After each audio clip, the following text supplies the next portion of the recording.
So here we are. This is a big step now. A free translation management system, a TMS, is available for project managers to fully handle workflows in Wordfast Anywhere. And as you will see at the end of the video, they can even do that from their smartphones. So this is great. Now, if you haven't watched the introduction video on simple project management in Wordfast Anywhere, please pause the video, click over here and go watch that, and then come back to this video so you will fully understand what will be showed in this video. So let's begin. Now let's talk about what happens if you are doing project management. So let's say we go back to our first project and we open it. Double clicking does the trick. And here I have my project, okay, very simple. So I get my word count, so that's my segment count, my word count here, and my character count, and how much of it has been translated. And we see here it's in gray, okay. So now let's say I want to use the project management features in Wordfast Anywhere.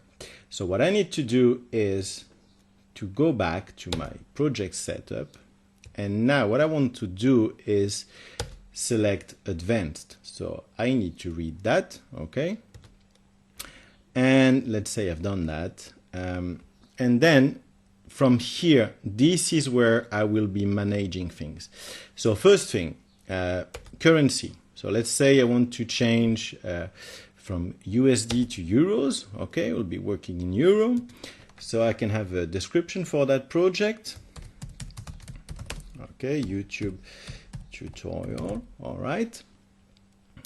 Decimals, that's if when we are going to calculate the price, if I want round numbers, I leave that unticked. And if I want to have cents, well, then I click that and I will be able to have cents. So here I have my language pairs, okay, same. Okay, so now I see that I do have already a translation step ready, okay, and here in rate I can add a default rate, okay, if I want for each language pairs, okay, or I can add a default speed rate in words per day. That's optional. I won't be doing it at this time, and I suggest you don't do it right away and use the rates that you will get from each translator, which will make things simpler for you. So I do have here this step already, but I want to add an editing step. So let's do that. So I just have to locate this plus sign and click here. I will type editing. So with the letter E, I already get this option. So I click on it and I can save that. And I would really like to have a QA step as well. So let's add that. QA, it's already available. Now you can put any name you want in your tasks. Those are just there to help you fill this up. Okay, so now I do have 3 steps, okay. And one thing to bear in mind is that once the translators that are in the first step, for example, my translator in English to Spanish, when he or she finishes the task will need to be moved to editing. And that will require me to validate this and push it to the editing step. And when that's done, then the job will be available for the editor that's on that step.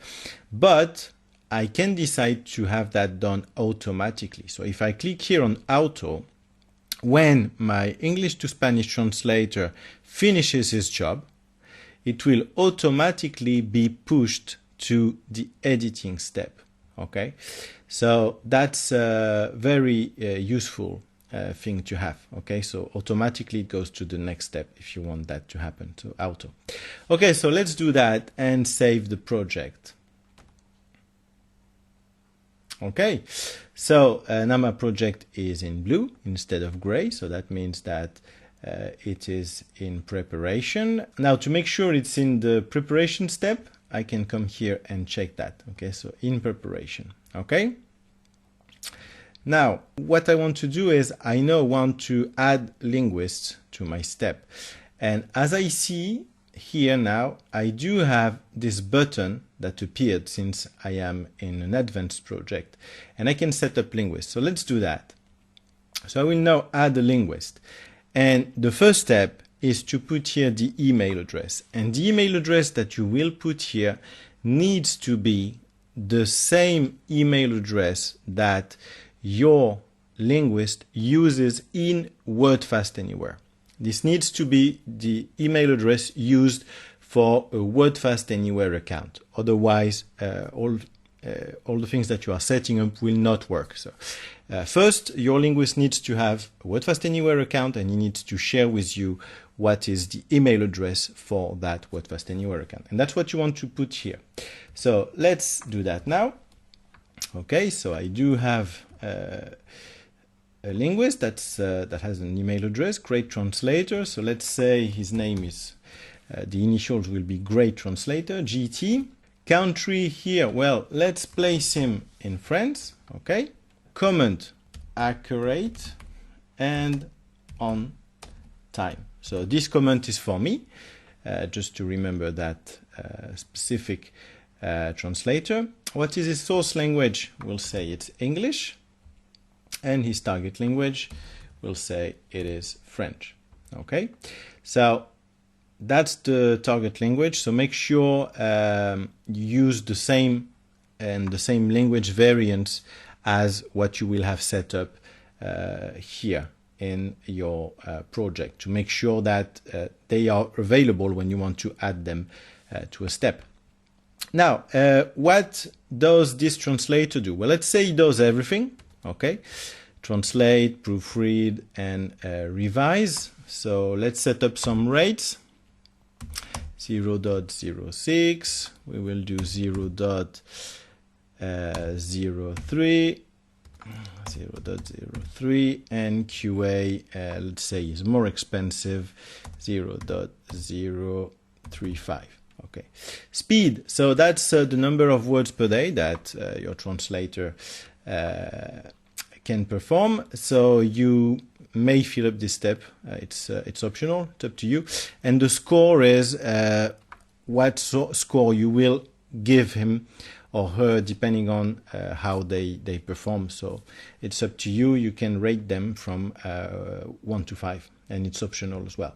So let's save that. Now I see that in my translator bank, I have one translator, okay, and if I click on him, I can see him.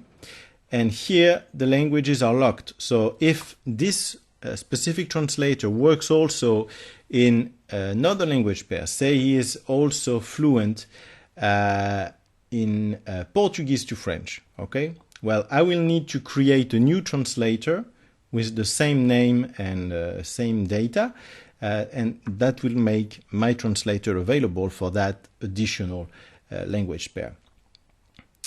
So that's that. Now, if I want to remove a translator from my linguist management setup, I just have to click on this minus sign here. So this here removes the language pair, okay? But this here removes the linguist, okay? So that's where you want to go. And if you click on that, you see your translator as we've seen before. So that's that. Now I do have a translator. So in my project, I have a language pair English to French. Let's select the entire language pair. And now I can add a translator, okay, for both files. If I want to add a translator just to one file, I select the file and I will add a translator specific to that file. And then I can click on another file and assign another translator to that file. But if I want to have my translator do all the files, well, I can just click there. And now I will select my translator to be able to add him to that step. So here, based on the rate, okay, and the number of words, I see how much this is going to cost me. If I want to adjust the rate, okay, and say I have been exchanging emails with my translator. He's agreed, since it's a big job, to lower his rate to 0.45. Well, then that I can adapt that in that particular project. Okay, so let's say that's what we did here, and now I can add a deadline. Okay, very important. Each time, each step, you want to add a deadline, and that's where you do that. So let's say today is the 5th, and I will give him, that's a big job, let's say I will give him 2 weeks. All right, depending on what the final clients want as well. If the files are sensitive, the files that you will be sharing, so that he works on them, you can tick that box, and then your translator won't be able to download the shared file. He will be able to work on it directly in Wordfast Anywhere, but that will prevent your translator from downloading the file to work on a different CAD tool. So it will, that's this option here for sensitive material. With this window here, there's something else that we can do. We can add a note. So here I have this message that this note is visible to the linguist. So that's a way to communicate when you are assigning a job. You can add something here, say, for example, check the style guide, or please look at some reference material or something like that. So you can do that. You can also share a document that's, for example, on Google Drive. So here I have put a direct link. So what I've set up, for example, is I've set up on a Google Drive a folder where I have a style guide and some reference material. So when my translator will receive an email when I start that job, well, then he will get also this link that he can copy paste. So that's one way to use it. You can put just a message in there, or you can also put a download link that you have created yourself. That's just a little tip for you to use if you want to do so. So we are ready. So let's save that. Okay, so now I see that for this specific file, I have added a translator, and I have added a deadline to my translator. Okay, I see the initials here. So now my linguist is assigned. Now I need to decide which type of content I will be sharing with my linguist to help him with his work. So what I can do is check the translation memories and glossaries that are ready for that task in that language pair. So I can just click here. So now I see what is ready here. Okay, I do have this translation memory, and it's active, selected, and same here. I can decide if it will be read-only or not for the translator, ticking here that box. So these are my options. I can share the TM, create a project TM, or pre-translate. Okay, if I select pre-translate before the file is sent to the translator to work on it, it will do a pre-translation using the translation memory. But not only. You can decide to use empty when there are no match, using, for example, word lingo, but not only. There are other options. So let me show you in a different account what you can do with empty. I'm now in a different account here. Let's say I use Intento, and Intento will allow me to use any empty engine. I have a video explaining that. You can connect custom empties to Intento, or you can also connect custom empties directly to Wordfast Anywhere. So if in your process you want to use empty, well, you can pre-translate your project this way. So once you're back here, you can see that there's a symbol saying that machine translation is applied on pre-translation. But if what I want to do is just to share something, well, I can decide what I want to do here, create a project TM or share an existing TM. Now, these resources will be available for the translator when I decide to start my project, which is what we will see in a moment. But at the moment, I'm just setting up things. Okay, I'm not putting them in motion. I'm just setting up. So that's the options you have. So let's save. So that is ready. And now, as we are adding translators in each step, we want to keep track of costs.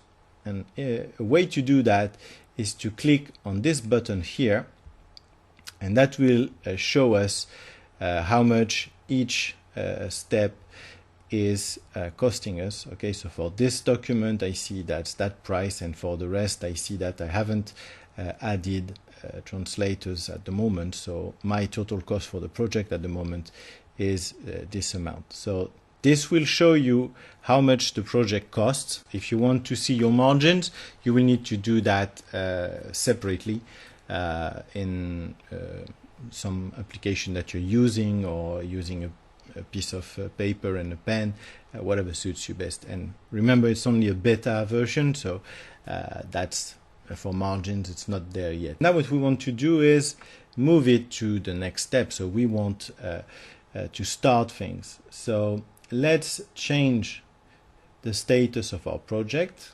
So it was in preparation, and now I want to change it to in progress. Once it's in progress, all the tasks that have been created will be automatically launched, and the linguist will be notified if there is pre-translation to be done.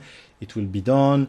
All the shares of the files and the translation memories will happen when I put that here to in progress. So let's do that. We see here that we now have a change in color. Project has been saved, files shared with linguist, and notifications sent. So let's see what happens on the side of the translator.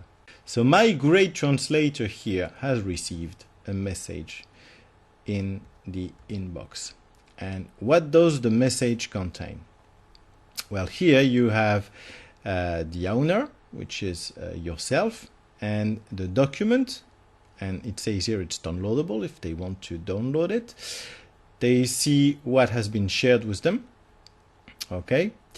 It tells them what they should do. So to view, translate, or edit this file, log into your Wordfast Anywhere account. That's good. And task name, that's what they have been assigned to, is translate. Okay. So it's not editing, it's not QA, it's translate. And here is the task description given by the project manager. So remember, we have added here something that they can download somewhere else. So that's here for them, so they can copy and paste it in their browser to access it.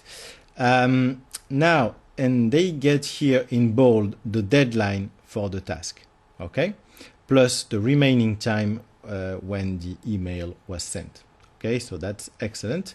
And they remind you that if you have questions, contact the email that has been used to create the project. So that is very useful. So let's now move to the translator's Wordfast Anywhere account to see what has happened. So here we are in our great translator's Wordfast Anywhere session. And we see our translator has a project opened. So to be able to see if a new project has been given to our translator, we need to close that project. And now we see in the list a project that is in blue. It's been shared from the project manager. Okay, so here we are. So we double click to open that project, and we see here the task. Okay, we see there's a hand underneath it, which means it's been shared. We see there's a hand underneath the translation memory. It's been shared for us, and the same happened with the glossary. To start working on it, the translator just needs to double click on the file, but he can also see here the deadline, okay, with the remaining time to work on that file. So to start working on the file, well, then it's easy for the translator. It just needs to double click on the file, and the file opens, okay, and that's it. So you can work on that. Okay, so regarding next step, you see here this button, revoke the file. If you revoke it from there, even if the translator hasn't revoked the file, you can revoke it from there, and that will make it available for the next task, for the next translator to work on it. If you're not in auto mode, here is what happens if the translator is finished. So here on the linguist side, when the translator is finished and he wants to mark his job, his task as finished, what he needs to do is to go to the File tab and click on Revoke. Upon clicking on Revoke, this will take all his shares away, and that will notify the project manager that this job is ready to go to the next step. So let's revoke it now, okay, and see what happened on the project manager's side. Okay, so we are here on the project manager's side. Nothing has changed yet. Let's refresh the page. And now we see it is in green and it is flashing. And we do have this arrow here. And we see here we can send it to the next linguist. So once I clicked on that, we see now that this is in green and a new share has been created for the next translator. And they have been sent an email and they have been notified so they can start working on their task, which in this case is editing. Now, of course, to be able to show you how to do this manually, I had to untick auto. But if auto is ticked, when the share is revoked, automatically it goes to the next step. So that's it. When your files have been translated and have been to all the steps, well, you can just select them and click on download, and you can get your translated files. So that's how it works. Another benefit is that if you're using cloud storage, so for example, if you want to add a file from cloud storage, if you're using Google Drive or Dropbox or even OneDrive, well, that's something that you can get directly inside Wordfast Anywhere. So say, for example, if a customer shares with you a file on Google Drive and they ask you to get translators to translate it, it means you could even do that with your smartphone. You can make a new project from your smartphone just by accessing freetm.com, putting in your password, and you're ready to go. So let's see that on the smartphone. Here I am in my project and I can just move things around and use every buttons and all the bells and whistles to set up my project. Congratulations! You made it to the end of this video. Now, after watching this video, you may have questions. If you do, please put them in the comment section below. I will try my best to answer them all. And this way, other people that may have the same questions as you do will find this information in one place. Now, making this video has been a lot of work. So if you want to support the channel, please leave a like, subscribe to the channel, and share this video with other people that you think this will benefit. And for myself, well, I thank you all, and I'll see you in the next video. Bye bye.